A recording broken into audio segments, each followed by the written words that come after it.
Hi friends, எல்லாருக்கும் வணக்கம். இப்போ மணி சாயந்தரம் 5 to 5 மணி இருக்கும். பிள்ளைங்க ஸ்கூல் விட்டுக்கிட்டு இப்போ தான் வந்தாங்க. வந்த உடனே நான் வீட்டு தோட்டத்தில் செம்பருத்தி செடி இல்லையே அப்படின்னு சொல்லி ரொம்ப நாளாக கேட்டுட்ருந்தேன். இன்றைக்கி பௌர்ணமினால கழுகுமலை கோயிலுக்கு போயிட்டு வர்ற வழியில் இந்த நாட்டு செம்பருத்தி செடி வாங்கிட்டு வந்தேன். நான் வைக்கிறேன்னு சொல்லவும் என்னோடய சின்ன பொண்ணு இல்லை நான் வைக்கிறேம்மா அப்படின்னு சொல்லி கவரை ரிமூவ் பண்ணி வச்சிட்ருக்கிறா. அவள் கொஞ்சம் கார்டனில் கொஞ்சம் இன்ட்ரெஸ்ட்டாக இருப்பாள். செடிக்கெல்லாம் டெய்லி தண்ணி ஊற்றுறது, அதை பராமரிக்கிறது அப்படின்னு. ஸோ நல்லாவே நட்டு வச்சுட்டு அந்த களைவத்தி வச்சு மண்ணெல்லாம் வச்சு கொத்தி வச்சுட்டா.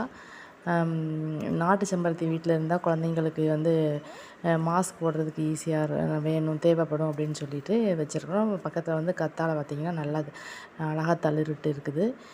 மீதிபடி இந்த கார்டனில் தென்னை, சப்போட்டா, லெமன் எல்லாமே இருக்குது. தேங்க்ஸ் ஃபார் வாட்சிங். இந்த வீடியோ பிடிச்சிருந்துச்சுன்னா சேனலை சப்ஸ்கிரைப்